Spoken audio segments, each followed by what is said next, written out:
একটা এলইডি কে যদি ব্যাটারিতে লাগাই তাহলে সেটা ঝিলমিল করে জ্বলতে থাকবে।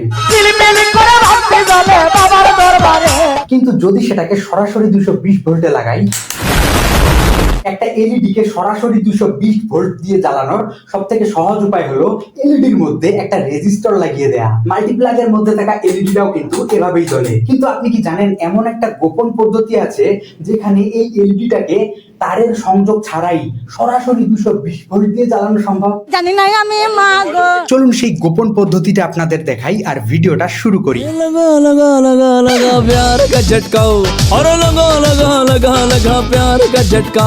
প্রথমেই কিছুটা ইলেকট্রোলাইট ড্রিঙ্ক নিলাম।